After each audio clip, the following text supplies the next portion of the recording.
Bonjour à vous. Le Krav Maga est-il une arnaque? Est-ce que tous les professeurs de Krav Maga sont formés correctement? Comment être sûr de ne pas se faire arnaquer? Je vais répondre à toutes ces questions dans cette vidéo.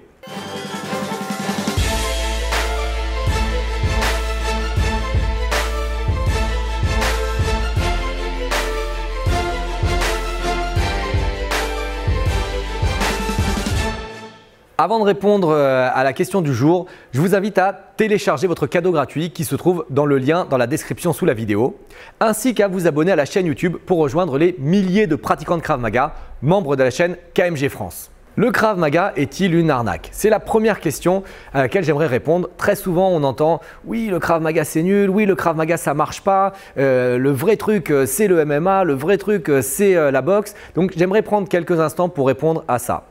Le Krav Maga fonctionne à 100% s'il est enseigné de façon correcte et tel qu'il a été créé par le fondateur du Krav Maga, Emil Ehrenfeld.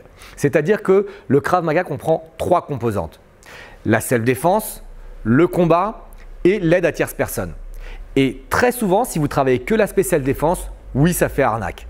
C'est-à-dire que le partenaire en face de nous coopère à 100%, la personne qui est en face ne va pas trop bouger et vous n'avez que une seule vision du combat, c'est-à-dire que vous avez la vision un peu kata. Alors, j'ai rien comme problème avec le karaté, mais les katas, c'est quelque chose qui est assez codifié, qui est assez figé, où les mouvements sont déjà chorégraphiés. Et ça, c'est l'aspect self-défense du Krav Maga. Donc oui, effectivement, si on fait que ça, eh ben, ça pourrait être une arnaque. Ça veut dire comment réellement apprendre à se défendre en faisant que des formes codifiées. Encore une fois, pour reprendre le karaté, la personne qui ne fait que du kata ne sait pas se défendre. Il faut aller faire du kumite, il faut aller faire du combat pour pouvoir avoir la vision globale du karaté. Souvent, on dit ça ne fonctionne pas non plus parce que on ne met pas les gants, etc. Eh bien, les personnes qui ne mettent pas les gants ne font pas du Krav Maga à 100%. C'est-à-dire qu'ils ne pratiquent pas le deuxième axe du Krav Maga, le combat. Et dans le Krav Maga, vous avez toute une part de combat qui intègre le combat 1 contre 1, qui intègre le combat 2 contre 1, 3 contre 1, qui intègre le combat plusieurs agresseurs contre plusieurs défenseurs, qui intègre le combat couteau-bâton, couteau-couteau, enfin qui intègre le combat au sol. Le Krav Maga, c'est excessivement riche. Excessivement riche, il y a vraiment de nombreuses situations, un nombre infini de situations. Moi, ça fait plus de 20 ans que je pratique le Krav Maga et je continue à découvrir de nouvelles situations, je continue à m'améliorer sur plein de choses, je continue à apprendre et je pense que je pourrais apprendre toute ma vie sur le Krav Maga sans aller au bout du Krav Maga. Donc, dans cette optique-là, le Krav Maga n'est pas une arnaque s'il est bien enseigné. Et ça me fait le lien avec la deuxième partie de la vidéo, c'est est-ce qu'il y a des arnaques sur les instructeurs en France? Oui, il y a des arnaques sur les instructeurs en France, comme dans tous les corps de métier.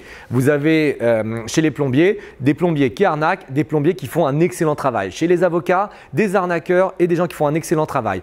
Tous les corps de métier, le boulanger, le postier, enfin ce que vous voulez. Il y a des gens qui font du très bon travail et il y a des gens qui font du très mauvais travail. C'est la même chose dans le Krav Maga, c'est-à-dire que vous allez retrouver des instructeurs de Krav Maga qui vont trouver leur diplôme dans une pochette surprise. C'est possible en France aujourd'hui d'obtenir une ceinture noire en Krav Maga et d'obtenir un diplôme pour avoir le droit d'enseigner en Krav Maga sans avoir pratiqué le Krav Maga. C'est-à-dire simplement en montrant que vous vous y connaissez un petit peu. C'est possible. C'est possible en Krav Maga d'être instructeur de Krav Maga après 5 jours. Imaginez le niveau d'un instructeur de Krav Maga après 5 jours de formation.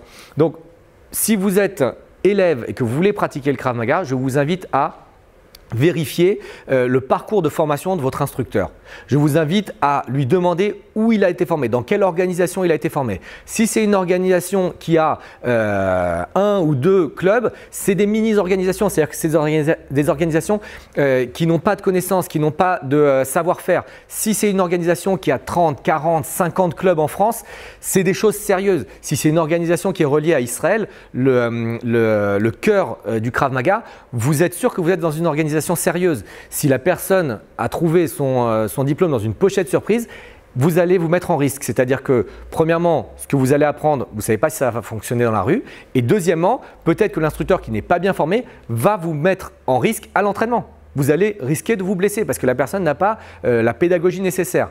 Donc vraiment, faites attention au parcours de formation de votre instructeur. Faites attention à son niveau. Un instructeur qui stagne et qui ne continue pas à augmenter, c'est quelque chose qui est problématique. Pourquoi est-ce qu'il ne continue pas à augmenter? Ça veut dire qu'il ne continue pas à se former. S'il ne continue pas à se former, est-ce que je ne suis pas plus en risque? Ok, certains instructeurs vont vous dire oui, mais il n'y a pas de grade en Krav Maga parce que le Krav Maga c'est la rue, etc.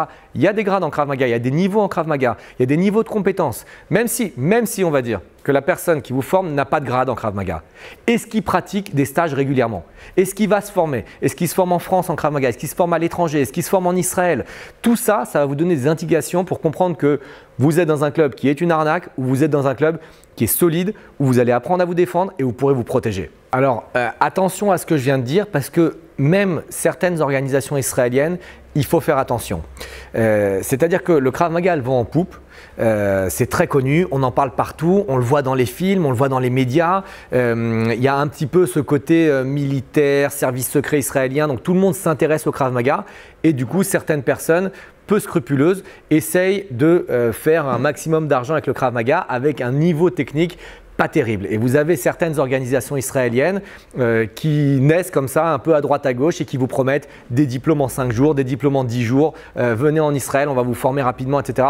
Faites attention. Il y avait un certain nombre, un très petit nombre d'élèves qui étaient proches d'IMI, qui ont monté des organisations. Ces élèves-là, je vous les recommande. Hein. Vous les trouverez facilement, c'est des noms qui sont assez connus, mais je vous les recommande. Les gens qui, encore une fois, n'ont pas d'affiliation directe avec IMI ou qui l'ont connu ou qui végètent dans certaines choses où on ne comprend pas bien d'où ils viennent ou qui tout d'un coup ont la science infuse. Ça aussi, j'ai vu pas mal. Il y a certains Israéliens, voilà, le Krav Maga c'est nul, mon Krav Maga c'est le meilleur, etc.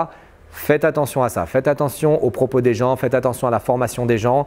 Vraiment, renseignez-vous bien avant d'aller pratiquer. Voilà, c'est tout ce que je voulais vous dire dans cette vidéo. C'est vraiment fondamental, premièrement, d'être dans une organisation forte, d'être relié à quelque chose qui a pignon sur rue, à une organisation qui existe.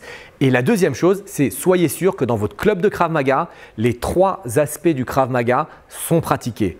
Je vous rappelle, la self-défense, donc comment se défendre contre un étranglement, un ceinturage, comment se défendre au sol, etc. Le combat, fondamental, si vous ne pratiquez pas le combat, il vous manque un morceau du Krav Maga. Et le combat sous toutes ses formes.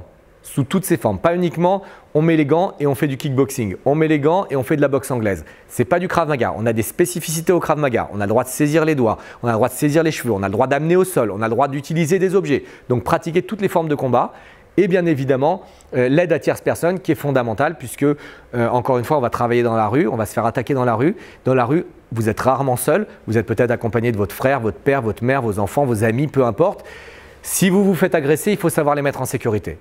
Si c'est eux qui se font agresser, il faut savoir prendre le risque d'aller les défendre.